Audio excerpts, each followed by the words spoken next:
Hi, thank you for having me. I really have to thank the organizers. But the person I see is Dave Kraft, but I'm sure there's dozens of people. Thank you.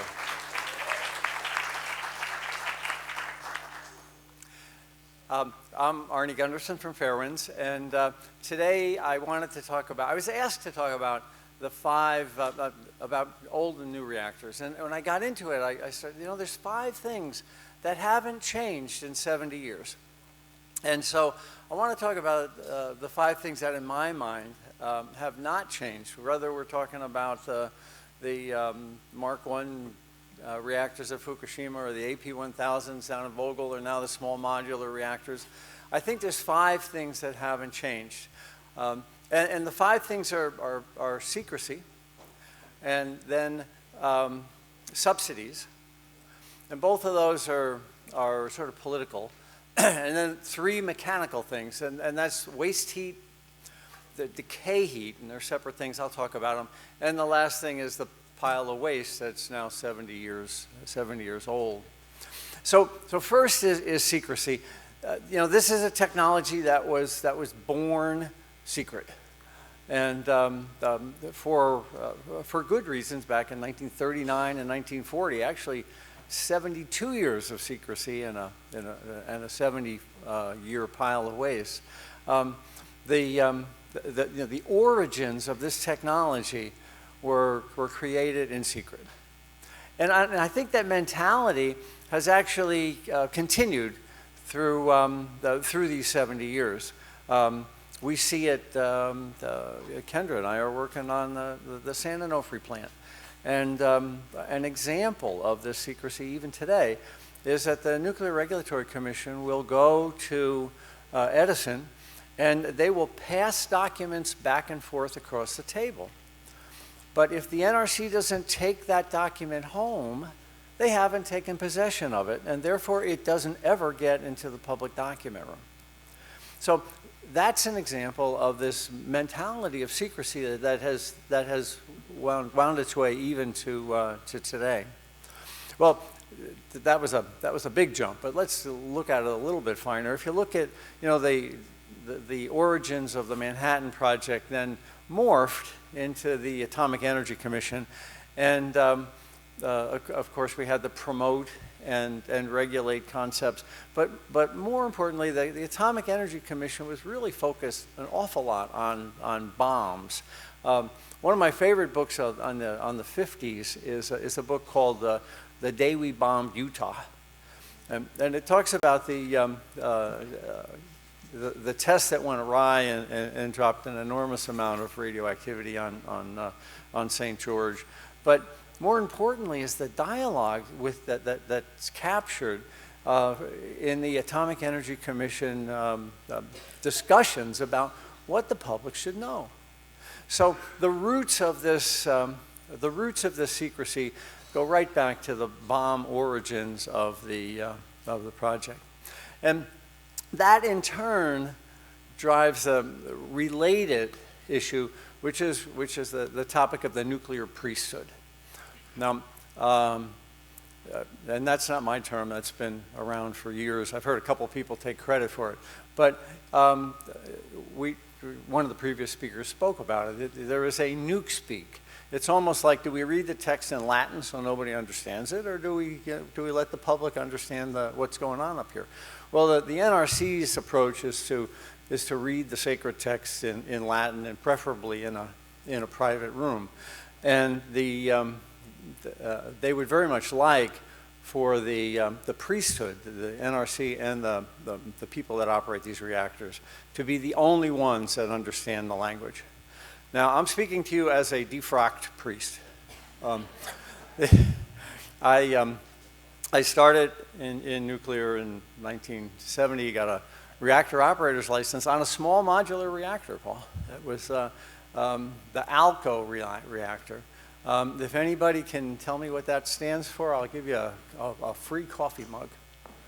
It stands for the American Locomotive Company. And it was a locomotive reactor, and it had 60 kilograms of 93% enriched uranium in it. which is 5 bombs worth of nuclear fuel in a locomotive engine. And now we're back to small modular reactors yet again. I worked my way up to become a senior vice president, and I really thought the system worked until it didn't. And when I became a whistleblower, I went to the NRC, and I expected that the NRC would exonerate me. Instead, the NRC took bribes from my employer and missed all of the things that I had discovered. And this is where Bob Alvarez comes into my story. I don't know where he is here. Hi, Bob. There he is. Bob was on John Glenn's staff when my information made it to Congress and had congressional hearings. Where John Glenn basically said, yeah, everything Gundersen said was right, and oh, by the way, you were taking bribes. Despite that, the Nuclear Regulatory Commission never, ever came to my aid. So an example of when you cross that threshold, a very famous nuclear attorney said to me, when I crossed the threshold, I asked him for some help as a whistleblower, and he said, Arnie, in this business, you're either for us or against us, and you just crossed the line. So enough for the secrecy and the priesthood issues. That's number one. And I think it's people like me, it's people like Paul, and other people in the room here that try to break that veil of secrecy, and that's important, but very dangerous because it's very difficult to break. The second is subsidies, and this industry is heavily subsidized. The Union of Concerned Scientists has said that the cost from a nuclear reactor would be about 5 cents more per kilowatt than it is if we had really taken into account all the subsidies. It's called busbar cost. And the energy that comes out of the plant is about 5 cents. And it should be 10 cents. In other words, essentially double because of the subsidies. Now, I said I wanted to talk about 5 dangerous things. And why is the subsidy dangerous? And it's because that was deferred money. That money could have been spent on something else. It could have been spent on solar. It could have been spent on wind or a smart grid. But instead, we elected to put it into nuclear.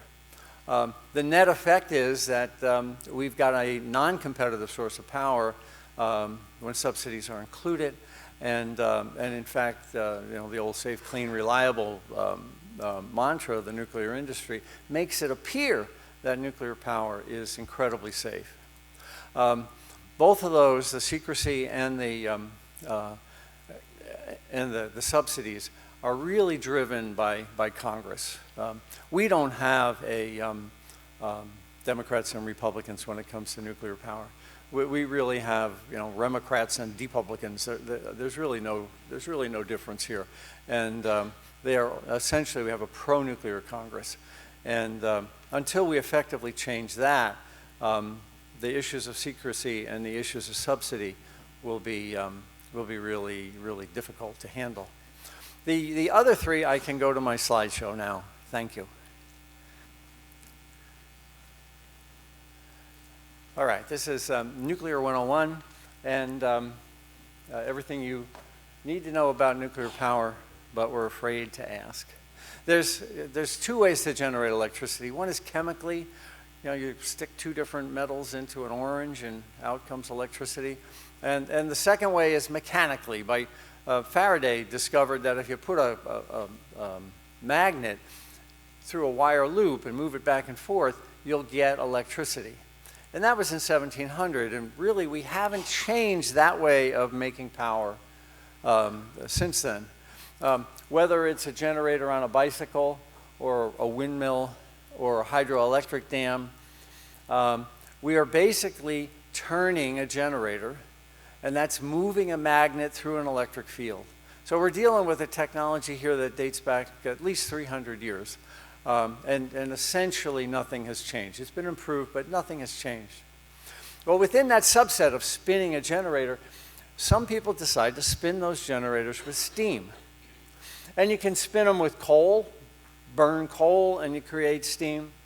You can spin them with oil, burn oil, you create steam, gas, and then nuclear. Now, we seem to be quoting Einstein today a little bit. I wonder how many of these Einstein quotes are really Einstein quotes, but he has some great ones. This one, I think, really speaks to the matter and gets to my point number 3, that boiling water with nuclear power is one hell of a way to boil water. The reason is that nuclear fuel can't get too hot. A nuclear plant is much less efficient than a coal plant and much less efficient than a gas plant. So our most modern technology, our 70-year-old technology, is really only, really has the technological disadvantages that we had with steam plants way back in the early 1800s. I think Paul mentioned 33% is the efficiency of a nuclear plant. A coal plant will be 40 or 42%. And what that means is per megawatt that comes out, about 40% more heat is dumped into the nearest river if you're going to compare nuclear to coal. And then if you're going to compare nuclear to gas, it's even more absurd. It's almost 2 to 1 on a modern high-efficiency combined cycle gas plant. So we've chosen a way of boiling water that is the least efficient way of boiling water because we can't let the nuclear fuel get too hot. If it gets too hot, we have a Fukushima on our hands. So by keeping the nuclear fuel cooler, we wind up creating an enormous amount of thermal waste. Now, what does that mean in the big scheme of things? Well, Indian Point runs 2 billion gallons of water through it every day. So that's alive, vibrant water that goes in. It gets heated up 40 plus degrees and comes out dead water. The other example is up in Vermont, and this is from the Connecticut River Keeper. He told me that before Vermont Yankee was built in the 80s, they did a shad population survey. And the shad, there was about 70,000 shad counted in the river heading upstream. Shad, they go out to sea and they come back every 4 years. About 70,000 shad going upstream before the plant turned on. And now there's 16. Not 16,000, 16. So we've essentially decimated the shad population. Now, I've looked at it, and of course, Vermont Yankee's argument is we need nuclear power because it saves on global warming. Well, I did the calculations, and if you take, and yes, Vermont Yankee saves a little bit of CO2. And it's probably, if we take Vermont Yankee and decide to mothball it, the CO2 will raise the temperature of the Earth about 1/1,000,000 of a degree. But in the process, we save the Connecticut River. And related to this, I'm sure you've all seen the part of the plant that I'm talking about here is not inside the nuclear reactor, but this waste heat that heads back out. We've seen in the last 2 or 3 years, plants have to shut down because there's not enough cooling water in the river. And for instance, at Vermont Yankee was running at 80% power for most of the summer because with global warming, the river got so warm and the river flow got so low that there wasn't enough water to remove the decay heat. Now, Dave Lochbaum has said it best. He said, people are portraying nuclear power as we need nuclear power to make the world safe for global warming. And the answer is that's the opposite. We actually need to eliminate global warming to make the world safe for nuclear power.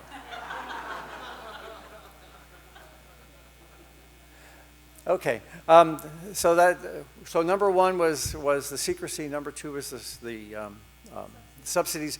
Number 3 was this issue of waste heat. The other 2 relate to what happened here in Chicago 70 years ago. A neutron hits a uranium atom and it splits. Now, what excited scientists at the time was that right here, an enormous amount of energy was given off.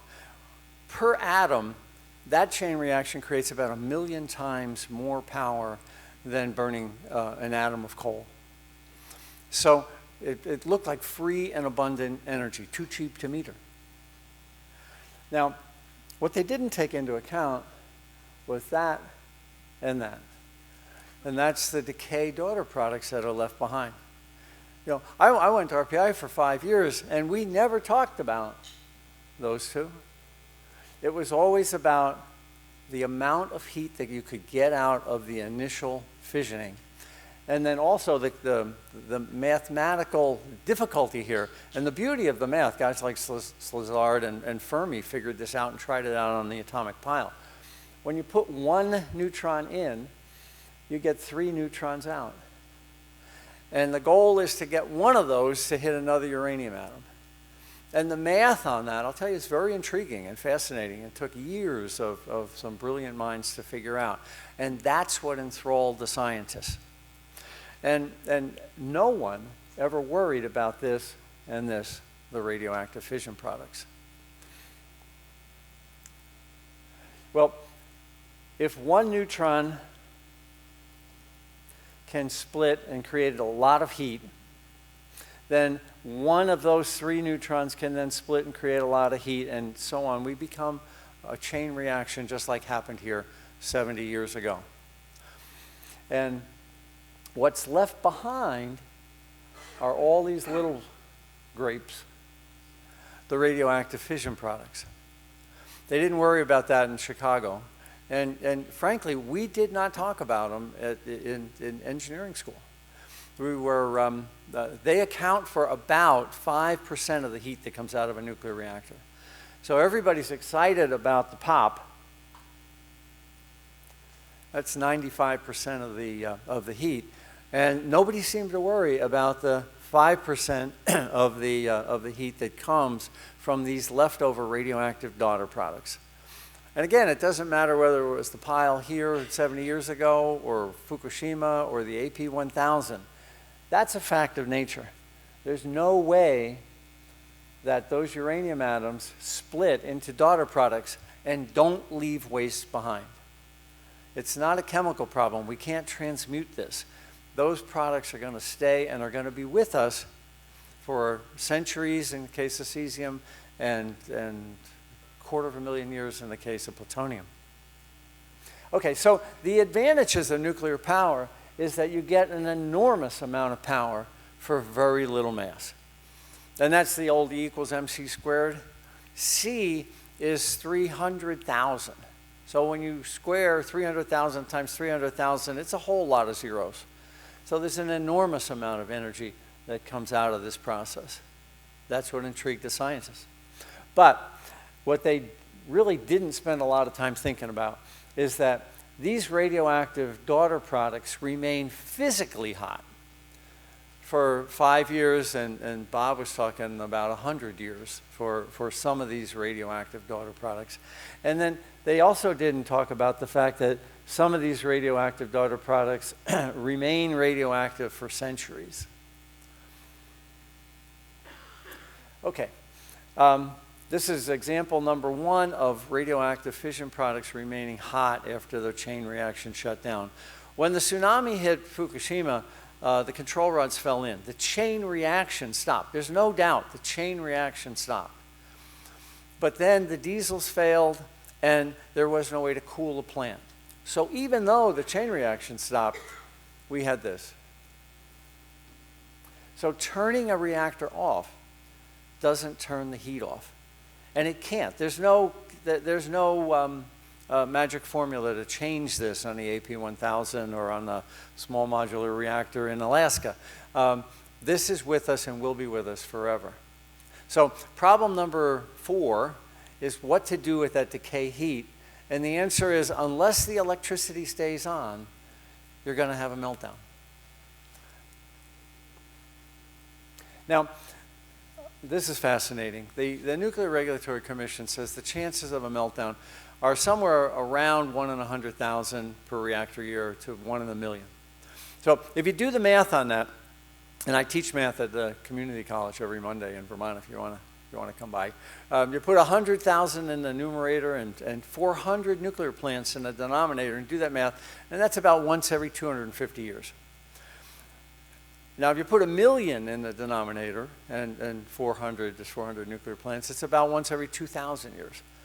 So if George Washington had built 400 nuclear plants, if you believe the policymakers at the Nuclear Regulatory Commission, if you believe the priesthood, we wouldn't have any nuclear accidents even through today. From Washington time to today, there should be none if you believe the probabilistic risk assessment. If you use their high-end number, 1 in a million, you could have built those 400 nuclear plants when the Parthenon was built, and you'd have no nuclear accidents. Well, we know there's been 5 meltdowns in the last 35 years.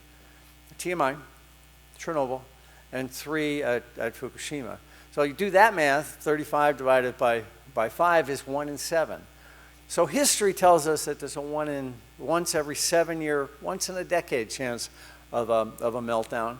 And the NRC is informing our policymakers in Congress that it's not going to happen over the next 200 years. Clearly, there's a disconnect with the numbers.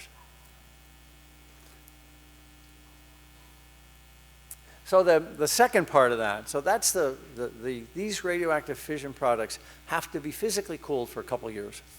But then after that, they remain radioactive for many, many years. We use the term 10 half-lives. So, for instance, cesium is just one isotope I happen to choose because it's in the news a lot, but it could be strontium or any of these. Cesium's got a 30-year half-life. So if you had 1 million atoms of cesium, 30 years later you'd have 500,000. 30 years after that, it doesn't go to nothing. It's half of the half. So you're at 250,000. 90 years still, 125,000 atoms, until you get out about 300 years before you don't have to worry about the cesium anymore. Now that's why when we talk about Fukushima Daiichi or the Fukushima prefecture being contaminated, this is not a problem that's going to go away tomorrow. This is going to wash down and into watersheds and then biologically be brought back up through the roots of the plant and redeposited on the surface for 300 years. This is not a problem that goes away. The second half of this is what do you do with the waste? So I'm at number 5, and we'll be done shortly here. What do you do with the waste? And the waste is the cesium and the strontium, and perhaps we can imagine something that we could build that would keep that out of harm's way for 300 years. But more importantly is this thing called plutonium. Now, plutonium is not a fission product. It doesn't come from splitting uranium. Plutonium comes when a neutron doesn't hit uranium-235, it hits uranium-238. And then that decays to uranium, that creates uranium-239, which decays to neptunium and then quickly to plutonium. Within about 2 days, that neutron that hit the uranium-238 becomes plutonium-239. That's got a 24,000 year half-life, 24,000 and change half-life. And it's made in abundance. We talk about hundreds of pounds of this material per reactor per year, and we've got 400 of these reactors. Well, there's a movie I'm sure at least half the people in this room have seen it already, and if you haven't, I highly recommend it. It's called Into Eternity. And it discusses the problems of designing something that has to that has to secure a material for 250,000 years. You have to remember, the pyramids are only 5,000 years old, or less. So we're talking about they have to last 50 times longer than the pyramids. And we think in our hubris that we can do that. Now, it's a twofold problem. Well, and everybody seems worried about how do we warn future generations that there's something here and they really shouldn't dig here. You know, language changes so fast. 1,000 years from now, will we be speaking English? I doubt it. You know? So a sign that we put, stay away, or some kind of a symbol that we put stay away might very well be misconstrued by a future generation. And so there's a lot of academic debate about how to prevent people from inadvertently stumbling on this stuff 1,000 years out, or 10,000 years out, or 100,000 years out. So that's what Into Eternity focuses on, but there's another problem. And that's it. What if somebody wants it? I mean, here's the most dangerous material known to mankind that can make a huge bomb, and it's just down a couple 100 feet. What if a dictator comes in and wants to blow up the country next to it? Do you want to put a sign there? Maybe it would be better to let people forget that it's there, so that centuries out, it'll be more difficult to find. So it's a twofold problem. Do we protect the man from the plutonium, or do we protect the plutonium from the man? Either way, I submit it's bad news. Well, do we really need to do Into Eternity in the future? And I submit to you no, and I think Arjun's presentation was eloquent on that. But as activists, let me leave you with this quote that it's mine, but you can use it. And it's, it really encapsulates this issue, I think, really well, and I've gotten great responses when I've discussed it. And I said, we're seeing the cost of solar plummeting while nuclear is rising, Gundersen said. This is from a newspaper story about 2 weeks ago.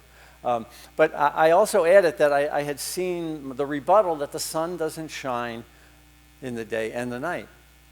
But I said, but if you believe that man can build a repository to store nuclear waste for 250,000 years, surely those same people can find a way to store electricity overnight.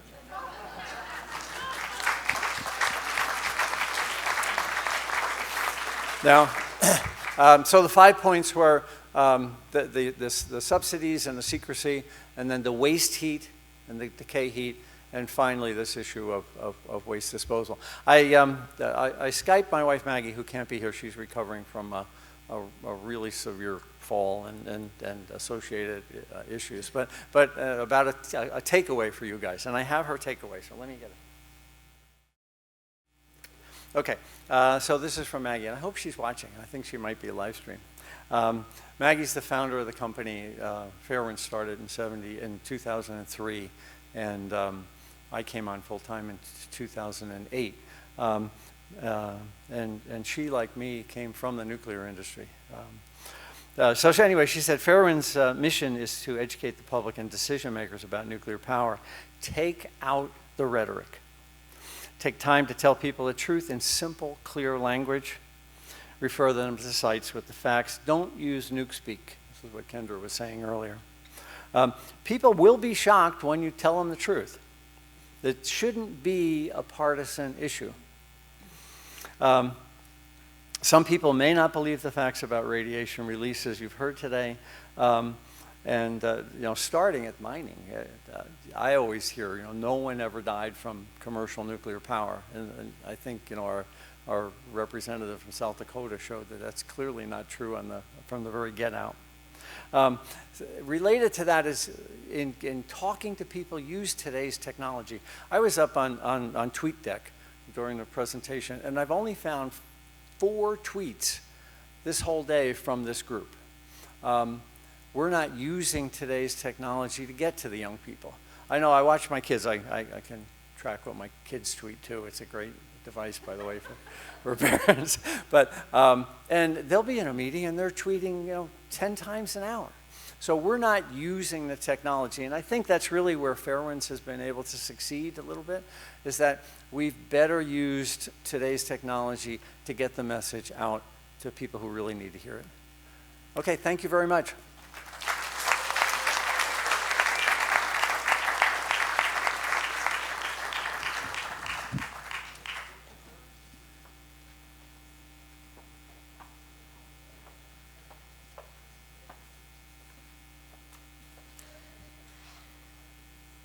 It's wonderful to see so many of you still here, and I really appreciate your attention and patience.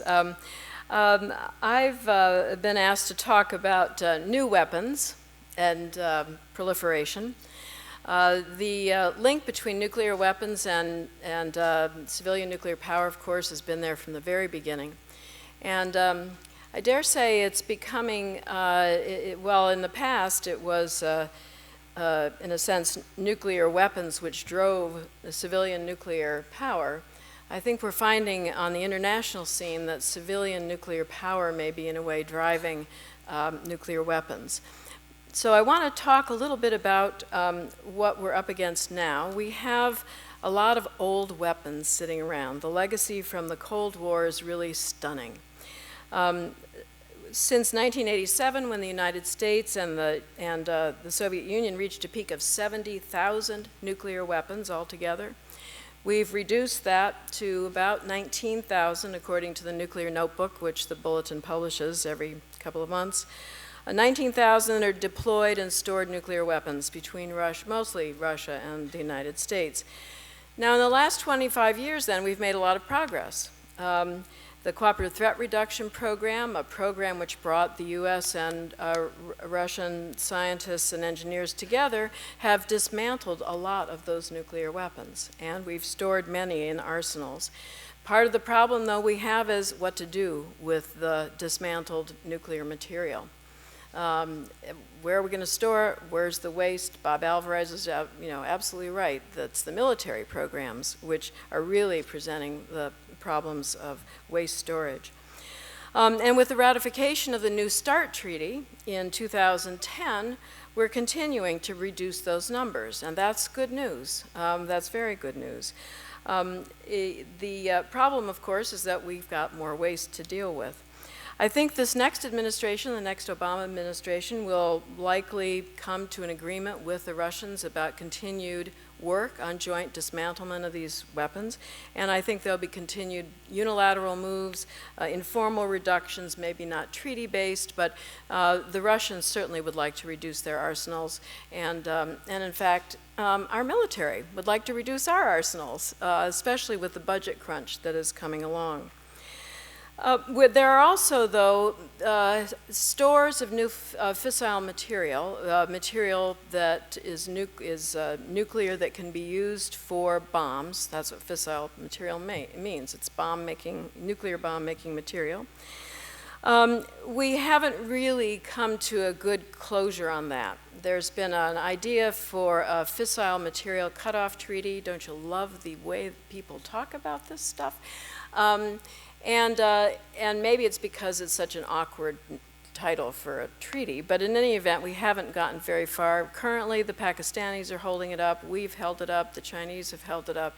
The point is nobody wants to stop making this stuff quite yet. Obama did, in his last 4 years, come up with the idea of a nuclear security summit. We've had two of them, one in 2010 and one in 2012, where we've asked heads of state, he's asked heads of state to come and talk about the need to secure all nuclear fissile material. That is highly enriched uranium that may be still being used in nuclear power plants. There are some of those. Also research reactors. There are 140 sites around the world, I think someone mentioned earlier, 140 sites around the world where we have fissile material. There's a research reactor in Nigeria that I was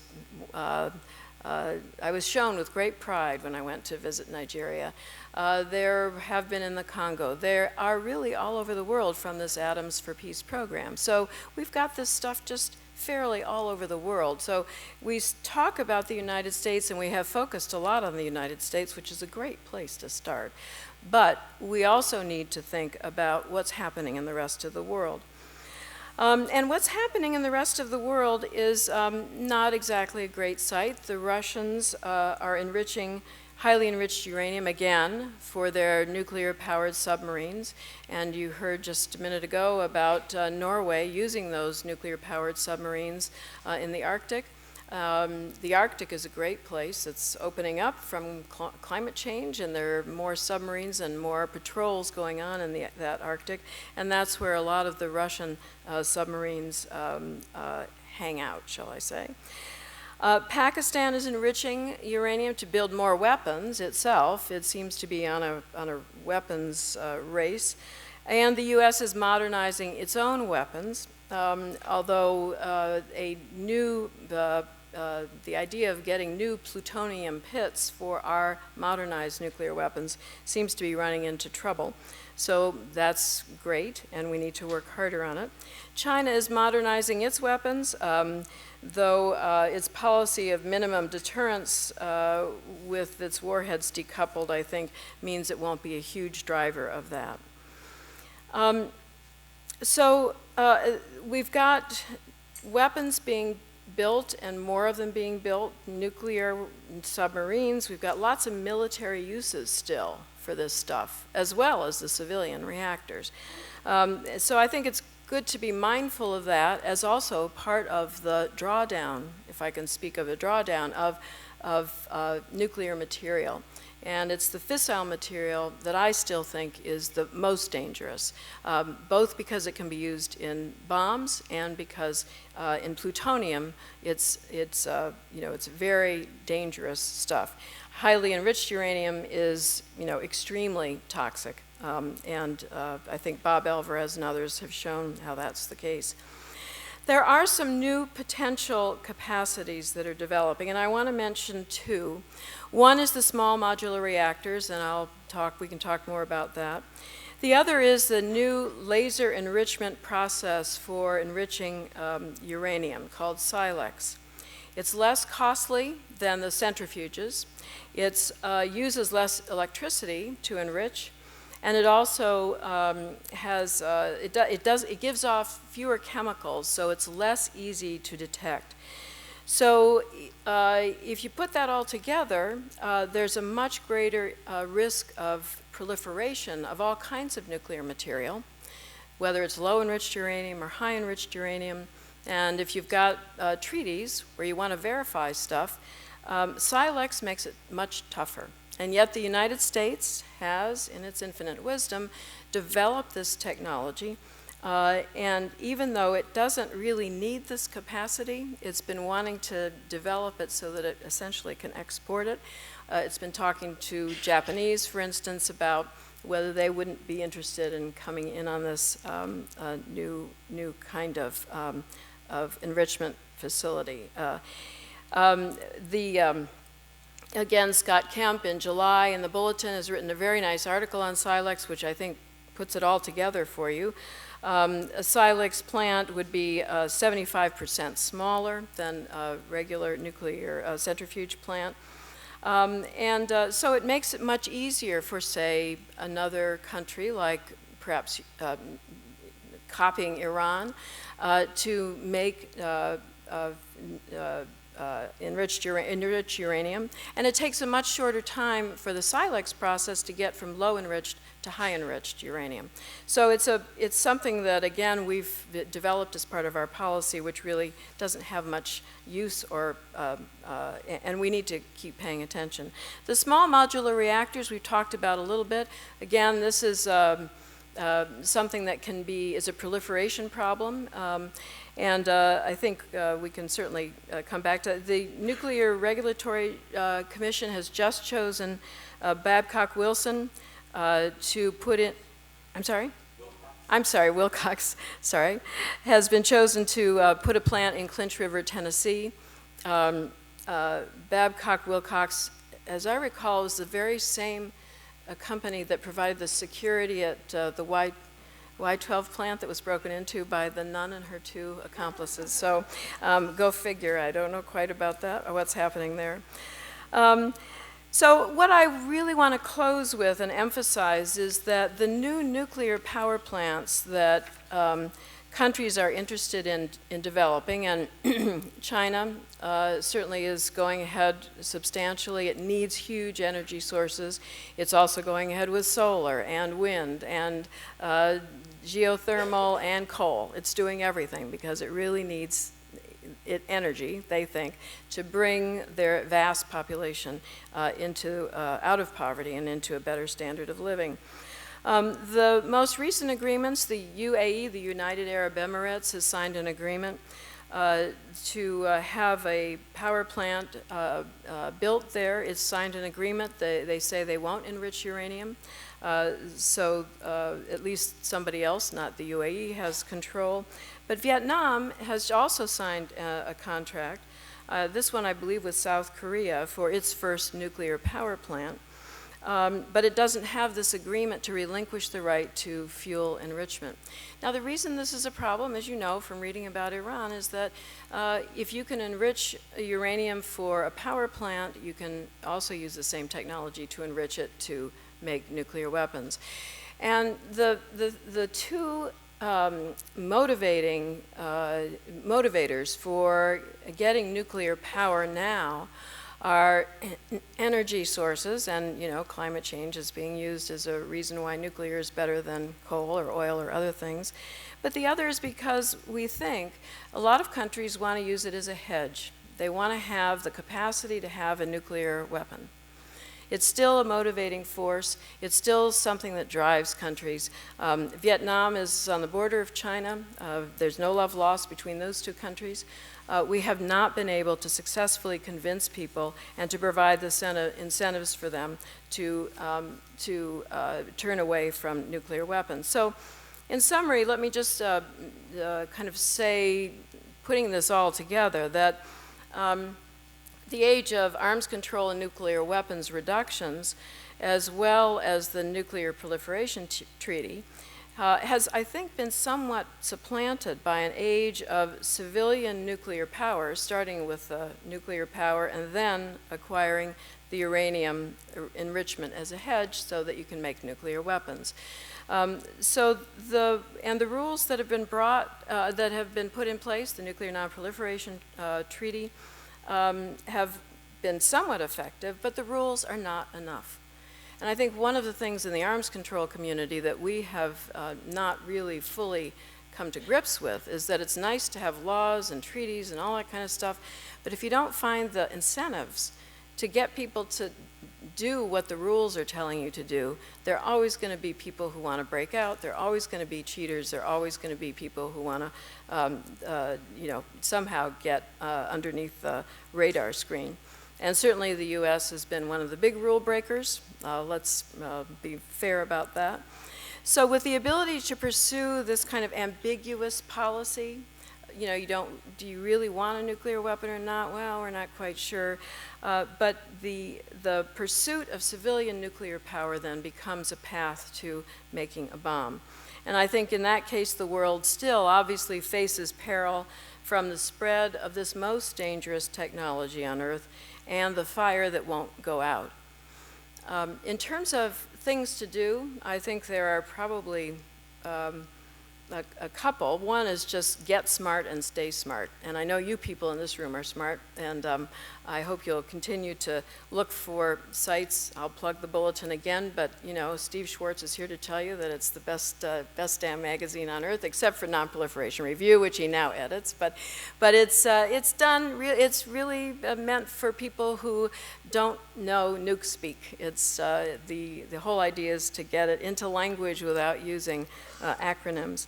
And I think there may be, and this is a smaller piece, I don't know this for sure, but the new chair of the Nuclear Regulatory Commission, Alison McFarlane, and we've cast great aspersions on the NRC today, and probably with good cause.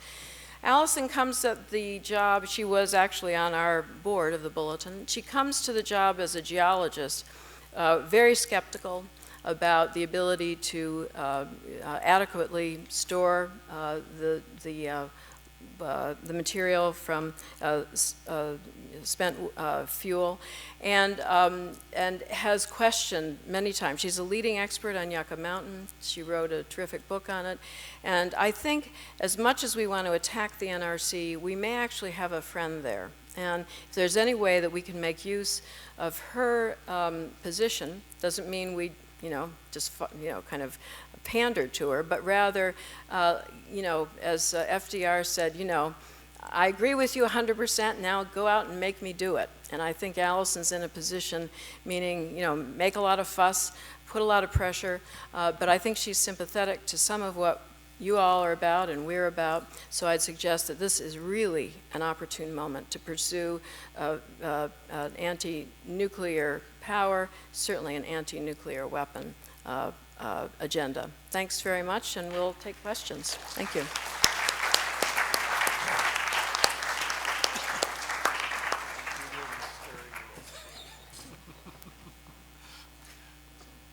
Thank you. I would like to take you up on that last point. Alison McFarlane is now the chair of the U.S. Nuclear Regulatory Commission. Yesterday, November 30th, the NRC staff wrote to the commission asking them to put filters on the containment vents. These weak, the Mark I containment is bound to fail. It was demonstrated at Fukushima, but we knew about it since 1972. That if it had an accident, it was going to fail. In order to provide, the continued operation of these failed containments, they decided that they could put vents on them. That didn't work. But now the staff has arrived at saying, well, if we're going to let these things continue to operate, we better put radiation filters on those vents that we backfitted them with. That went to the commission yesterday. The industry is going to oppose that. No question. No question. What's interesting is that the Bulletin of Atomic Scientists published in 1982, Frank von Hippel and Jan Billet wrote an article that said, you ought to put vents on these Mark I's. Okay? So, frankly, the Bulletin is now in a very good position to call upon Alison in her position, in her prestigious position as chair, with a copy of the Bulletin from 1982 and said, your staff is now recommending this. 30 years later, after the NRC dissed these guys in 1982. So if there is an opportunity for reflection on change, illuminated by Fukushima, we need reasonable people. And I believe you. I've met Alison a number of times. She's reasonable. But again, she's in the context of regulatory capture. And it's a 5-member commission. And the last one that bucked the commission, they wrote him out on a rail. And that's the dilemma. And Alison, God bless her, she has put herself in the jaws of the beast. But she needs support. And I think the Bulletin of Atomic Scientists is in a very good position right now to, I think that didn't Frank write a review in the Bulletin just months after the accident in 2011. But the thing that I wanted to just put back before you, and if you have comment, I'm certainly interested. The NRC staff yesterday agreed with Jan and the Bulletin from 1982.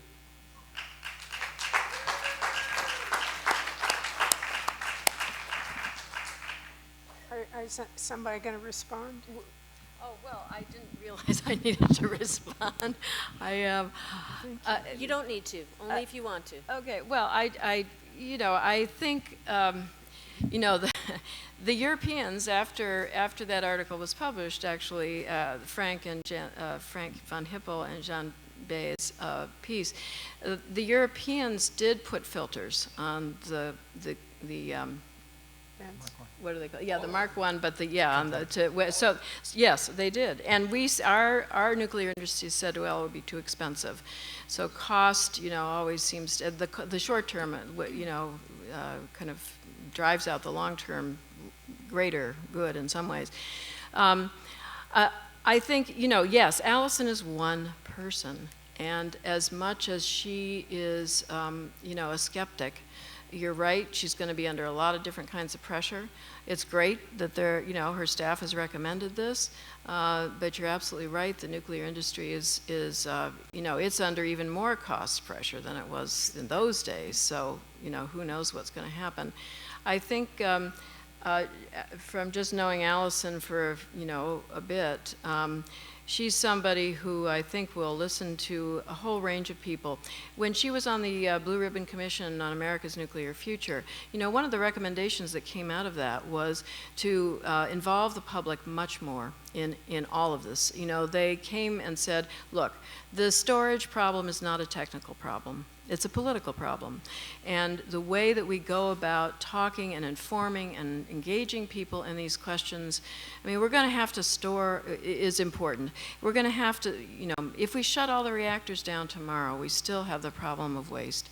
So how do we deal with this? And is it, it can be done, but we've got to find ways to involve people so they understand the costs and the benefits. We don't want it sitting out forever, I don't think.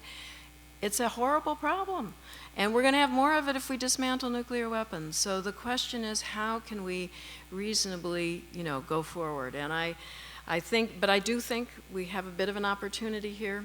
It would be worth talking strategy, I think. Thank you. I'd like to ask Arnie Gundersen, do you think that today's NRC staff is any more tolerant of whistleblowers today at nuclear power plants than in the past? No. Is there any hope? I was, you can apply to be on the advisory committee for reactor safeguards. So I've done 3 times, and I've been rejected 3 times.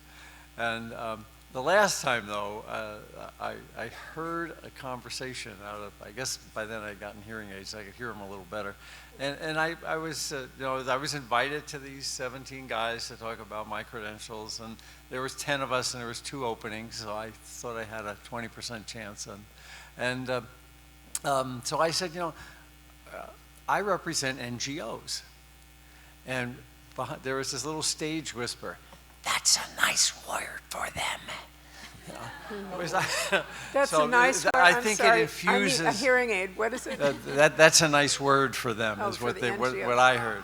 And so it is them and the anti-nukes, and you've crossed the line, and there's no going back. And I truly believe that the staff is captured, especially I think that at the worker bee level. There's good staffers, but as you work your way up in management, the higher up in management you go, the more co-opted you are by the industry. Because there's really a wonderful whistleblower, Larry Krishon, who's at the NRC on the staff now, and I get calls from whistleblowers, and my first reaction is don't do it, and the second reaction is get a job before you do it, and the third reaction is if you've already done it, oh boy. Get a good lawyer. But it's not the process, the whistleblowing process is not user-friendly. Hello, my name is Patricia Axelrod. I conduct the Desert Storm think tank and All Veterans Advocate.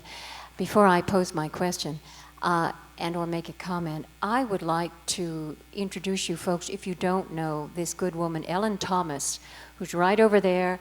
She runs Proposition 1 campaign for global nuclear disarmament and energy conversion. She's been working on this 30 years to try to bring about a nuclear-free world. So I want to acknowledge her. She really is a stupendous woman. And furthermore, I'd like to honor Dr. Theodore B. Taylor, who, if he were alive, would be with us tonight. He was my friend and my mentor, and a man of extraordinary intellect and brilliance and kindness and compassion. So I just want to say, Dr. Taylor, presente, as we used to say about, in that movement as we struggled against the struggles in Central America. But with that said, I take note, Ms. Benedict, that the Bulletin of the Atomic Scientists, this is dedicated to the risks of exposure to low-level radiation. And I'm primarily in some great measure concerned about veterans and about their exposures to what is euphemistically referred to as DU, something I'd rather call radioactive weaponry. And while the Department of Death, or DOD, whatever you want to call them, Department of Defense, if they will acknowledge at all a health effect, generally they will dismiss it by stating, it's a low-level effect, therefore it has no consequence. And so, and I am very well informed. I'm bi-coastal, I'm in Nevada, and I'm in Illinois. I'm very well informed about what's going on at the Nevada test site, which is a repository for low-level and bomb-grade nuclear waste. And I wonder if you could just very briefly give me a synopsis, very briefly. If you could define low-level radiation, very briefly. I know what it is, but for those who don't know, if you'd be so kind. Well, I think I should bring Arjun up here if he's still here. I mean, there is no safe level of, exposure to radioactivity. And I think the National Academy of Sciences has, over several reports, suggested as much. It's always a matter of cost-benefit. Mammogram, I get much more exposure from that than from hanging around a nuclear power plant.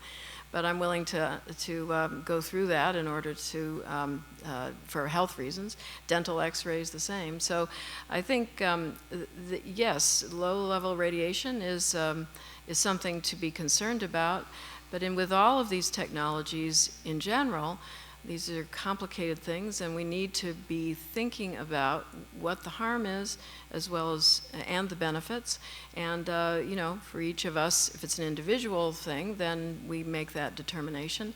The problem is when it comes to a public exposure to low-level radiation, and I think that's where it's even more difficult because it's not something you can control necessarily. And it's something that it's hard to get a grip on. So that, the issue that we did in the bulletin was an attempt to try to tease out, untangle some of the complexities of the issue. I will say, we are sometimes called the voice of reason. Sometimes we're not called that at all.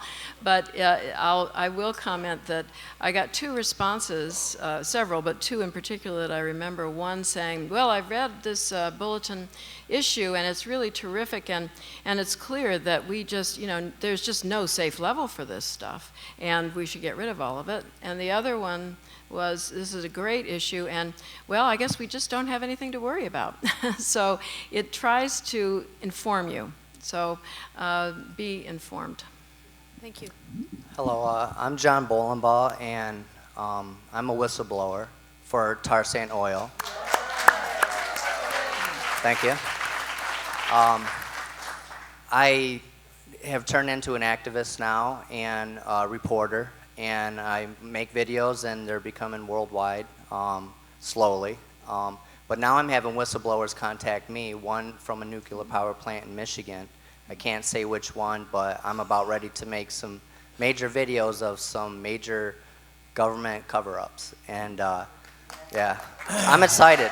So I came here to learn more about this, but I'm living an Aaron Brockovich situation in Michigan. We have hundreds of sick people, and they're getting sicker all the time with seizures. People have died, cancer's on the rise. We had 40 miles of river that was contaminated.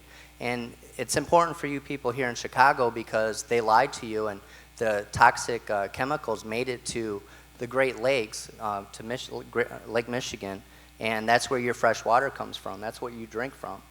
And so I want to know, because I heard today that it's radioactive, the bottom of our river is still full of oil, and I've already, from my videos, made them clean up over $100 million extra after they said a year and a half ago it was 100% clean from my videos. So can you tell me, thank you, can you tell me how radioactive tar sand oil is? I need to learn more about that, either from you or somebody later tonight that's in the audience. Yeah, I don't know. I'm sure somebody heard me, so just approach me later. On the whistleblower thing, two thoughts. Be very careful not to not to fingerprint the person. And even if you take their name off the file, that doesn't mean that there can't be retribution. I had a case where I made a mistake. A whistleblower contacted me. I totally sanitized the information, and I gave it to the NRC through, I always go, my wife's advice here is right on the money. Don't go directly to the NRC. Go to Congress and then have them give it to the NRC. It's more protection for you, and it also is likely to get results. POGO in Washington, and there's also a couple others, POGO, Program on Government Oversight, can help whistleblowers. That would be one I'd go to. There's also a couple others down there too, but POGO comes to mind. So I shouldn't just go through an attorney? Well, they would line you up with information. they would line the person up with an attorney, or if you called on the person's behalf, whatever. But they're pretty good at not fingerprinting people, Okay. and they're also they know how to work the bureaucracy. Yeah. All right, thank you, sir. Yeah. You know, I have one thought on your question about whistleblowers again. When I blew the whistle, my wife and I went to the legislature in Connecticut and tried to pass a whistleblower protection law. And the first year we lost. You know, Northeast Utilities just overwhelmed us. But we you know, it was okay because we educated a bunch of senators. The second year, we thought we won. And we had a great bill. This is in Northeast, in Connecticut, and there was honest protection for the whistleblowers. But behind the scenes, Northeast Utilities took the funding away. So it's not, you have to, as you're, from the person on the staff who was supposed to be doing whistleblower protection, they just eliminated the funding from that slot. So we lost, we thought we won and we lost. It's not, making a presentation in a state house is not enough. You really need a presence in a state house. The groups in Connecticut, in Vermont rather, have a full-time lobbyist, and it took 3 years for what happened in Vermont. So one of the things I learned at the state level is you need a presence. When you walk out of the room, the lobbyists for the other side do not. I really believe you need bodyguards. I think that's the only protection. And anytime I go do investigative work, I have people that come with me now. So Yeah. it's scary. Yeah. Thank you. Thank you. We're running out of time, so I would ask all the questioners to be brief with your comments and questions, and also the answers on the from the stage. Thank you. Hi, I'm Beverly Walter, a local activist. My question is about the Soviet Union. And after the former Soviet Union was dissolved, it was broke. And so they sold a lot of their weapons. And a lot of those apparently ended up in some kind of rogue nations that used to be a part of the Soviet Union. I think including a republic now called Moldavia, which is down close to Romania and close to the Crimea. And this is quite a rogue nation. There have been books written about it. And it is selling those weapons in a kind of a black market criminal fashion. I'm just wondering if you're aware of that, and if you think that maybe any nuclear weapons have leaked out into the criminal element, the worldwide criminal element, because apparently it's getting stronger and stronger. I'm not aware of these are conventional weapons that have gone to Moldavia. They're weapons. I don't know if there were any nuclear weapons or not. That's what I'm wondering. Yeah. I don't, after the breakup of the Soviet Union, we worked very diligently with the countries which were the inheritors of those weapons, Belarus, Ukraine, and Kazakhstan. And in fact, were able to move those weapons back to Russia. Through several different efforts have managed to move much of the fissile material out of those countries. So I don't, yes, the Soviet Union, Russia was broke, and that's in fact why Senators Nunn and Lugar put in place the Cooperative Threat Reduction Program, because they knew it would be difficult for them to dismantle and secure, and their horror stories about where the material was kept, and with just a padlock, for instance. So we've over the last 25 years have managed to secure something like 80 or 90% of the Soviet or the former Soviet arsenals and material. The IAEA does track the traffic in fissile material, either highly enriched uranium or plutonium, and there have been certainly a number of incidents, and it is scary. And that's why we have worked hard to get Congress to continue to fund these programs so that they won't. But I'm not aware of, there have been sting operations, and there has been material that has been picked up, but I don't believe that the kind of large-scale operation you're talking about, certainly I haven't heard about it. And one thing I agree, I don't believe there's any missing nukes, but there are some handheld weapons, conventional weapons, that could poke the hole in the side of a BWR fuel pool like Dresden and cause it to have a meltdown. So the conventional weapons are out there, and we as a country have discounted the terrorist threat issue. But it's also the case that the U.S. is the greatest manufacturer, the largest manufacturer of handheld, any kind of weapon. So it's they're ours. Yeah. Thanks. Hi, thank you both for being here. My name is Gail Vaughn, and you had said, I believe you were quoting the NRC chairman, that the storage of the nuclear waste was not a technical problem, but a political problem. Maybe I misheard you, but No, something like that. Well, I'm not so sure that I agree with that. I think that it's still something of a technical problem, and I wanted to know if anyone here has any idea of what we should be doing with all of the stuff that we can more or less secure, the spent fuel rods, the fissile material, the former bombs, much less the stuff that's out of control already, like Hanford and Savannah River and Fukushima. That's my question. Any ideas? Well, what are we going to do with it? I'll just quickly, I'm not an expert, I leverage my ignorance and try and listen to other people and try and put it all together. But my understanding from the folks that I talk to at the Bulletin and other places is that, we do have to do something with it, right? Okay, let's stipulate that. Right now, the dry cask storage, as I understand it, has a possibility, and you'll talk to the expert in a minute, but I think what Allison was referring to was that the dry cask storage seems to be sufficient for now. It's better than leaving it in pools, open pools. And I think her suggestion is that Yucca Mountain may not be at all a good place from a geologist's point of view. But she suggests that there are places in the United States where if you're looking for a permanent repository, actually Illinois wouldn't be bad, because if you look at the geology right now, there isn't much seismic activity. It's very, it's not. All I'm saying is that, we chose the West because that's where the weapons had gone off and people were used to dealing with this stuff. The point is we need to find a solution to it, and so, well, I've given you the ideas that I know about. And we will be discussing that tomorrow as well. Okay, good. Okay, yeah.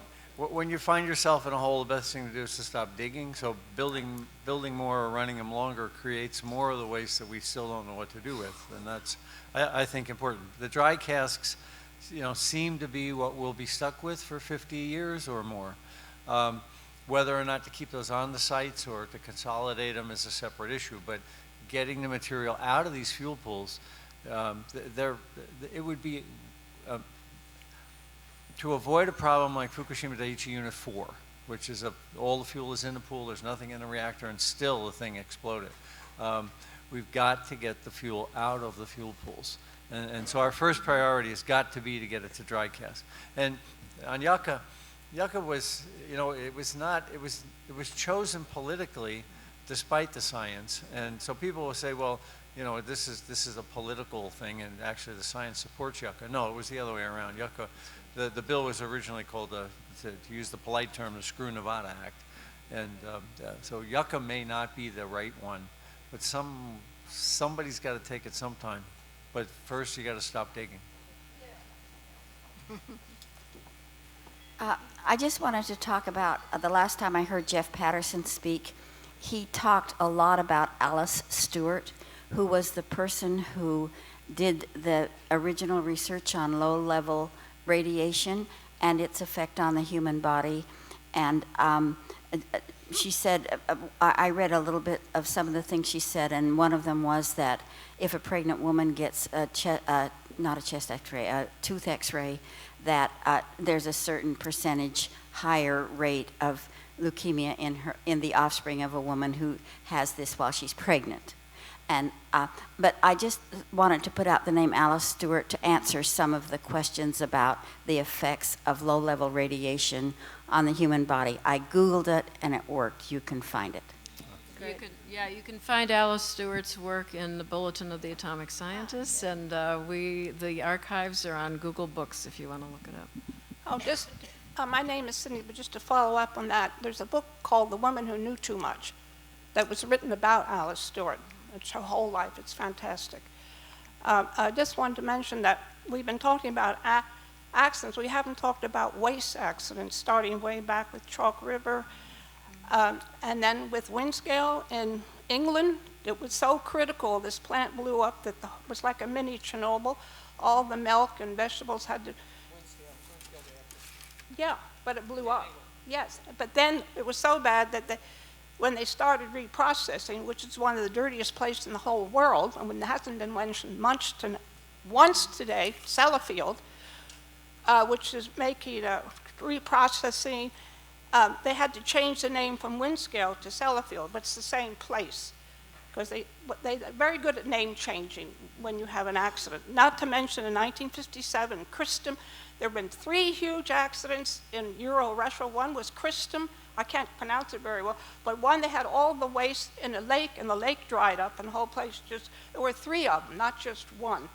Nuclear waste accidents, not to mention Laguna down in Veracruz, Mexico, where they have these nukes on the beach, and they're very bad in third world countries because they just dump the waste on the beach. I could go on, but I think we have to realize the seriousness of keeping these wastes in the future. And one question, what's the name of the plant that's going to shut down this year? Kendra mentioned it. Well, I heard a plant was going to... Kewaunee. The Kewaunee plant in Wisconsin it's a 600 megawatt plant. It's a single unit plant, and the owner of the plant has decided that it makes no economic sense to run it, so it'll be shutting down in. We've said on a couple of the latest Fairewinds podcasts, we talk about that. The dominoes are starting to fall. These small single unit reactors, like Oyster Creek, Vermont Yankee, and others. The commercial pressures on them to keep them running, especially in light of Fukushima modifications. I don't think Kewaunee will be the only plant to shut down. I think we'll see quite a few. Also, I'd like to add that Canada, Quebec's only reactor, Gentilly, is shutting down by the end of 2012. Yeah. And that was new. That was a political decision made by the new provincial government. Hi, I'm Kevin Cotis from Muskegon, Michigan, and I think that we should at least address, as a peace-loving person, we should at least address the fact that we have to stop consuming so much. We have to demand more conservation of energy and not be lured and misled by the energy industry that we need more energy. Until we change our own behavior, nothing else is going to change. I'm Mo Headington, and I'm from Burridge, Illinois, in the western suburbs. And about 4 years ago, I was somebody who mobilized along with Dave Kraft, working with NEIS, on the potential for argon being on a very short list for nuclear waste, doing the research and development for nuclear waste reprocessing at Morris. And I found it very effective to go to village halls, city councils, getting resolutions, explaining it to them, resolutions of opposition. We prefer Haas if, given the choices that exist versus transport. GNEP was the vehicle, and I know GNEP was zeroed out, but I also know that its name changed, and the International Framework on Nuclear Energy Cooperation, I think, or something like that. And I Google it every now and then, notice that they still hold meetings, and they have quite a following, because I think under Bush, 26 countries signed up and said, sell us reactors, and we were to take the waste off their hands. So I think that, I don't know if this has been brought up in any of these discussions, but it's not just our waste. And I mean, it's everyone's, but if the politics are such that obviously the Bush administration's stand on it was adopted, or we would have done the same thing, Obama, because I think 5 or 6 more countries joined on. There's something like 31 of them, and then they have observer countries that are in the 30s or 40s for signing on to this. Can you shed any light on this international framework and where things stand with it?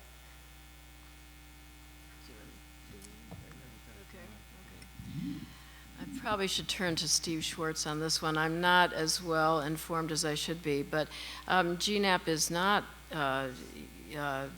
yes, you're right, it's been zeroed out. I think, there are continuing conversations, though, throughout the industry about how to meet energy needs. There is an international nuclear industry, and in this country, because of the market forces and the costs, there are very large pressures to not build anymore. It costs $12 to $18 billion to build one. The small modular reactors are one solution to it, and in a way, I suppose that's a kind of, one of the kind of remaining remnants from GNEP. But it continues to be an issue, and it's, I think there's some progress, especially if we can close some of the older reactors here. But unless we've got international partners on this, I think it's going to be a continuing issue. It still is, to some, an attractive way of going. Yeah. Well, the partnerships seem to be one-sided because we'd be taking the waste. They'd buy the reactors and right. Rich's well, companies, again, and we take the waste. Right, exactly. Well, part of the issue is we don't want to continue to promote weapons proliferation. So if there is, weapons-grade material or enough uranium coming from those that can be diverted or reprocessed in a way that would make for a weapon, we'd rather not do that. So it's an international problem. It's almost better that we take it back, frankly, than leave it there, in my view, because I think we'll at least have the technology, and it's, for some of the countries, more wealth to manage it. So we can ship it out, but it may come back to haunt us. So, yeah. Thank you. Hello. Thank you for being here. It's been a wonderful conference. I have a question that I don't believe pertains specifically to your expertise, but maybe someone else here can answer it. Over a year and a half ago, when Fukushima Daiichi had this terrible disaster, there was in the news, in the general media, reports occasionally about the extent of radiation fallout, both in the air and in the water. I haven't heard anything like that in over a year. And I have not seen any reports or even if any monitoring is going on to this day from that terrible incident. I know that, as I remember, there were statements about the fact that our West Coast was affected.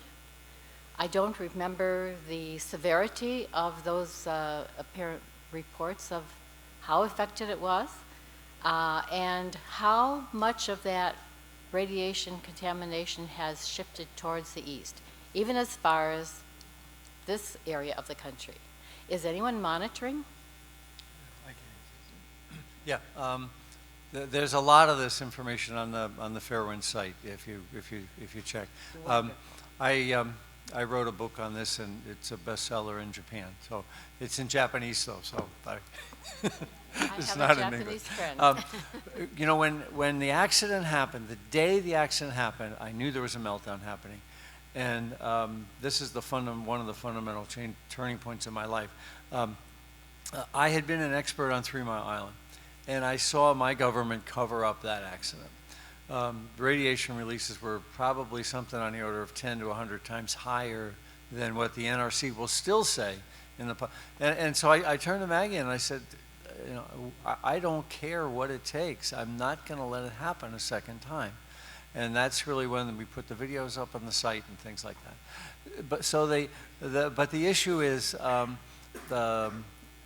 the authorities, whether IAEA or the Japanese government, have consistently underestimated the radiation.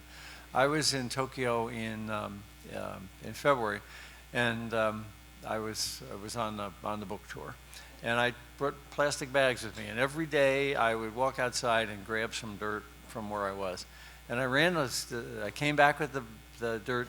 Brought them through customs officially, you know, you have to declare dirt when you bring it back, and then sent it to a lab, and all 5 bags would qualify as radioactive waste here in the country, and this was on the streets of Tokyo.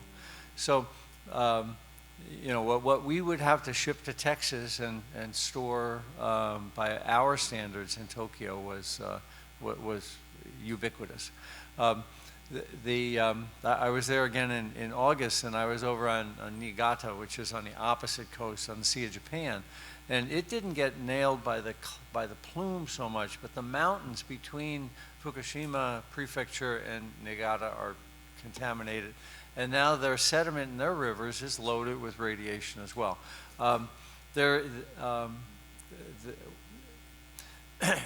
In addition to the exposure people are picking up with their handheld inspectors and, you know, the devices or Geiger counters that people have, there's also a lot of hot particle contamination where people have ingested the material. We have cases where we have house dust that we're getting. People are sending us vacuum cleaner bags of dust, and one of the bags, which was examined over in England, it was 100,000 disintegrations per second in a 2-pound bag of dust, and that goes on, of course, for centuries. So the Japanese sleep on the floor, so the dust that's on the floor is in their lungs, and I am at the based on my experience at 3 Mile Island, I think over the next 30 or 40 years we could see a million cancers as a result. I understand that that's an extreme view. But when you look at Steve Wing's work at TMI, and I extrapolate linearly with that, I think we're going to see a lot of cancers. Right now we see an enormous, in Fukushima Prefecture, 40% of the kids tested have thyroid nodules. The normal number is 1%. The thyroid nodules are a precursor for cancer. So we're at the beginning of that experience, and it's alienating women especially and causing Fukushima divorces. I could go on about this. We'll talk out in the hall. So you're saying that I can, at some point in the future, begin buying fruits and vegetables from California because over time the current level of radiation will be not that we're significant? at a point in the U.S. Seattle, and especially Seattle, but as far north as Vancouver and as far south as Portland, got nailed in March and April, and we've got good science behind that.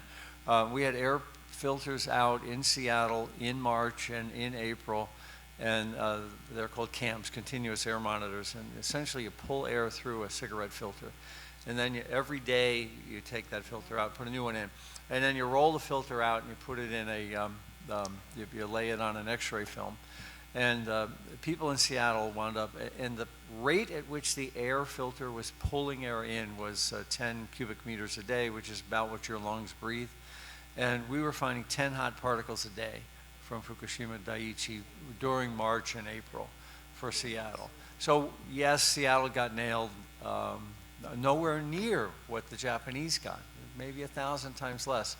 But at this point, it's washed into the soil, and I'm not worried about what's coming from terrestrial sources here in the States anymore.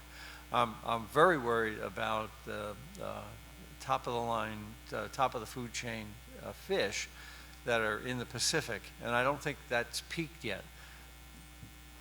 Well, thank you to Kenneth and Arnie for their expertise, and to all the speakers today.